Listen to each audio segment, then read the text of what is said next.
Louvado seja nosso Senhor Jesus Cristo. Nós vamos dar continuidade à nossa reflexão da leitura do profeta Amós, nosso nono encontro. Vamos trabalhar Amós capítulo 8, do versículo 1 a 14.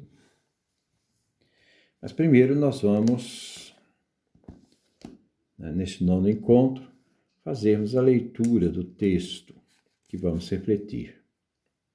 Quarta visão. Chegou a hora final. Versículo 1. Isto me mostrou o Senhor Javé. Vi uma cesta de frutas maduras. E Javé me perguntou: O que é que você está vendo, Amós? Eu respondi: Uma cesta de frutas maduras. Ele me disse: Está maduro o fim para o meu povo Israel. Não o perdoarei mais. Nesse dia, as cantoras do santuário gemerão, oráculo do Senhor Javé. Haverá cadáveres atirados por toda parte. Silêncio. O lucro é um roubo. Versículo 4 em diante. Escute aqui, exploradores dos necessitados, opressores dos pobres do país. Vocês ficam maquinando. Quando vai passar a festa da lua nova para podermos pôr à venda o nosso trigo? Quando vai passar o sábado para abrirmos o armazém, para diminuir as medidas, aumentar o peso e viciar a balança, para comprar os fracos por dinheiro, o necessitado por um par de sandálias e vender o refúgio do trigo? Javé jura pelo orgulho de Jacó: Não posso jamais me esquecer de tudo o que essa gente faz. Não é por isso que a terra treme e seus moradores todos se apavoram? Não é por isso que toda ela sobe como o rio Nilo e como o rio do Egito baixa novamente? O maior castigo. Versículo 9 em diante. Nesse dia, oráculo do Senhor Javé, eu farei o sol se esconder ao meio-dia, e em pleno dia escurecerei a terra. Mudarei suas festas em funeral e seus cânticos em gemidos. A todos vestireis com roupas de luto, e no lugar da cabeleira haverá cabeça raspada. Farei disso como luto por um filho único, e seu fim será como um dia de amargura. Dias virão, oráculo do Senhor Javé, em que vou mandar a fome sobre o país. Não será fome de pão, nem sede de água, e sim fome de ouvir a palavra de Javé. Irão cambaleando de mar ao outro. Irão sem rumo do norte para o oriente, à procura da palavra de Javé, e não o encontrarão. Nesse dia, vão desmaiar de sede as jovens mais belas, e também os rapazes que juram por Azimá, deusa da Samaria, e que costumam dizer: Viva o teu ídolo Dan, ou viva o teu bem-amado Bersabeia. E cairão para nunca mais se levantar. Esse é o nosso texto que nós vamos refletir no dia de hoje. A quarta visão. Chegou a hora final. O capítulo 8, versículo 1 ao 3. Versículo 1. Isto me mostrou o Senhor Javé, Senhor quer dizer Adonai, Javé. Vi uma cesta de frutos maduros. Amós anuncia de novo que o santuário de Betel será destruído. Essa visão está ligada à terceira.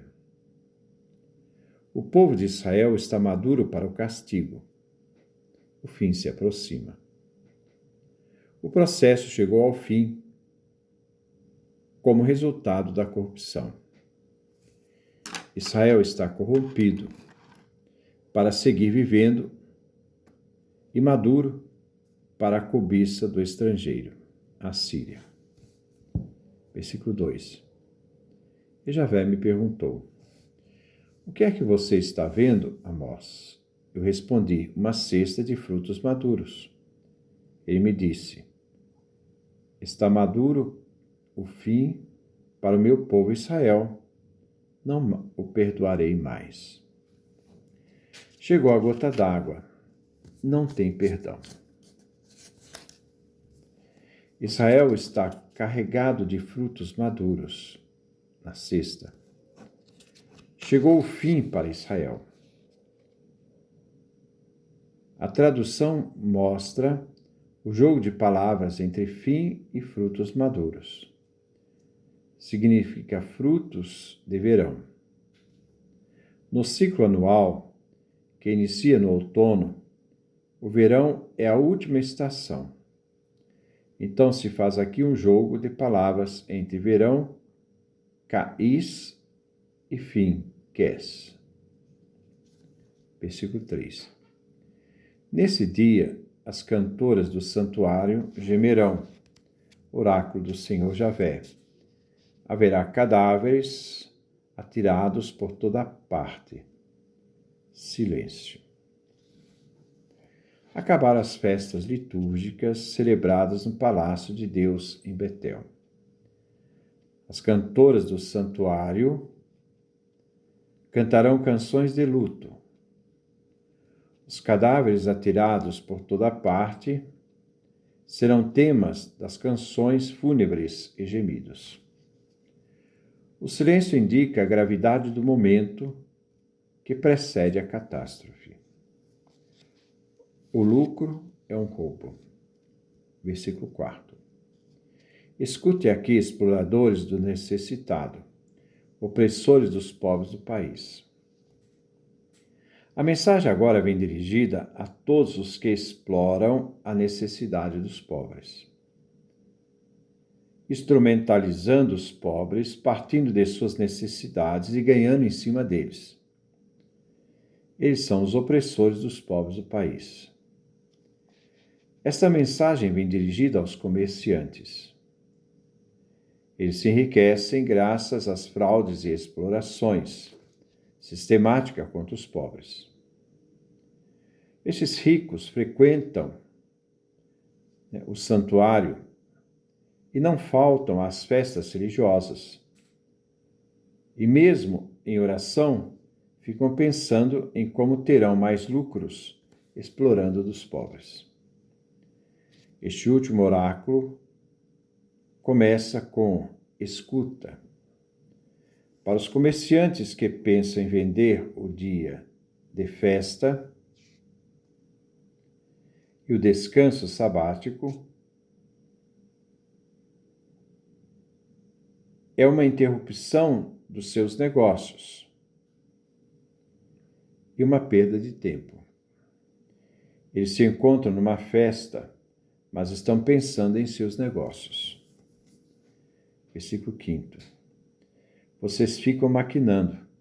Quando vai passar a festa da lua nova para podermos pôr à venda o nosso trigo?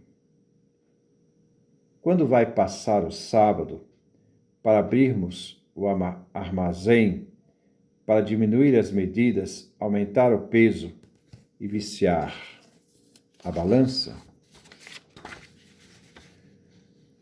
Passar a lua nova. Nesta data se celebrava o primeiro dia do mês. 1 Samuel, capítulo 20, versículo 5 e todo o capítulo 24. Como no sábado, esse dia vinha. Como no sábado, esse dia que é um dia sagrado, vinham suspensas as atividades lucrativas. As ações são de roubo, enriquecimento ilícito, enganando os pobres. Diminuir o peso, lesando o comprador. Aumentar o peso para cobrar a mais. Viciar a balança e ganhar com a desonestidade. Versículo 6. Para comprar os fracos por dinheiro, o necessitado por um par de sandália e vender o refúgio do trigo. Aproveitando da necessidade do fraco, se procura corrompê-lo por dinheiro. Aproveitar da carência do outro e comprar o necessitado por um par de sandália. Isto é aproveitar da fome do próximo e vender até o refúgio do trigo, o resto do trigo. Versículo 7. Javé jura pelo orgulho de Jacó: não posso jamais me esquecer de tudo o que essa gente faz. Não tem perdão. Deus se apresenta como orgulho de Jacó e Israel. No capítulo 6, versículo 8, o pecado polui a terra, pelo orgulho de Jacó. Significa jurar sobre Javé mesmo. Versículo 8. Não é por isso que a terra treme e seus moradores todos se apavoram? Não é por isso que toda ela sobe como o Nilo e como o rio do Egito baixa novamente? A imagem aqui é a imagem do rio Nilo, cujas enchentes são incontroláveis. Os delitos cometidos fazem aproximar a catástrofe em que a natureza vai participar. A agitação da terra é prelúdio, anunciação sobre o dia futuro. A analogia da terra que sobe como o Nilo significa, primeiro, em sua enchente avassaladora, depois, pela vazante, que torna-se leito normal, inicia a época da seca. O maior castigo. Versículo 9. Nesse dia, oráculo do Senhor Javé, eu farei o sol se esconder ao meio-dia, e em pleno dia escurecerei a terra. O fim é iminente. A festa se transforma em luto e a alegria em gemido. O dia de Javé é acompanhado de sinais cósmicos. Haverá um eclipse no meio do dia, escurecendo a terra. Versículo 10. Mudarei suas festas em funerais. Mudarei suas festas em funeral e seus cânticos em gemidos. A todos vestirei com roupas de luto, e no lugar da cabeleira haverá a cabeça raspada. Farei disso como o luto por um filho único, e seu fim será como um dia de amargura. O dia de Javé será um dia de luto e dor. A dor vivida será como o luto por um filho único. Para o israelita, perder o filho único é a maior desgraça. É a destruição do próprio futuro. Aqueles que estarão de luto irão demonstrar seus sofrimentos, circulando com roupas rudes e até raspando a cabeça. O dia de Javé será um dia de amargura. Versículo 11. Dias virão, oráculo do Senhor Javé, em que vou mandar a fome sobre o país. Não será fome de pão, nem sede de água, e sim fome de ouvir a palavra de Javé. O profeta não anuncia conversão, caracterizada por fome de ouvir a palavra de Deus para obedecer-lhe. O profeta anuncia um castigo. Javé está cansado de falar sem ser ouvido e se cala. Ele não vai suscitar mais profetas. Esta fome insatisfeita é castigo de não ter escutado a palavra do profeta. Versículo 12. Irão cambaleando de um mar ao outro, irão sem rumo do norte para o oriente, à procura da palavra de Javé, e não a encontrarão. Os israelitas sairão procurando a palavra de Javé, mas será em vão. Eles não vão encontrá-la. Deus dará a seu povo um castigo adequado, a suspensão definitiva da palavra de Javé. Essa palavra era importante para a nação, não só no domínio religioso, mas também político. Os israelitas irão do Mediterrâneo ao Mar Vermelho. Então significa aquilo que ele diz, no finalzinho, que eles irão de um mar ao outro, isto é, do Mar Mediterrâneo ao Mar Vermelho. Versículo 13. Nesse dia vão desmaiar de sede as jovens mais belas e também os rapazes. O castigo irá atingir os jovens e as jovens, que desejaram matar a sede da palavra de Deus, mas não conseguirão. Versículo 14. Que juram por Azima, deusa da Samaria, e que costumam dizer: viva o teu ídolo, Dan, ou viva o teu bem-amado, Bersabeia, e cairão para nunca mais se levantar. Os jovens e as jovens que desmaiarão de sede não encontrarão a palavra de Javé, e que juram por divindades usadas na liturgia de vários santuários do país. O pecado da Samaria é a deusa Azima, fazendo zombaria do nome da deusa Azima. Dan é título que celebrava aliança no culto do santuário de Dan, ao norte do país. 1 Reis, capítulo 12, versículo 30. O poder de Bersabeia era o título de uma divindade do santuário patriarcal do sul. O jurar por uma divindade designava uma pessoa como adorador daquele deus. A deusa Azima era adorada pelos colonos de Hamat, que recolonizavam a Samaria pelos assírios, depois de 721 a.C. Então vamos lá. Repetir. A deusa Azima era adorada pelos colonos de Hamat. Esses colonos recolonizaram a Samaria, porque a Síria invadiu a Samaria, levou a população para o exílio e trouxe uma população que não conhecia a região para poder se tornar colono naquela região. Viva o teu ídolo, Dan. No Antigo Oriente Próximo, eram feitos pela vida do Deus, o rei, saudações.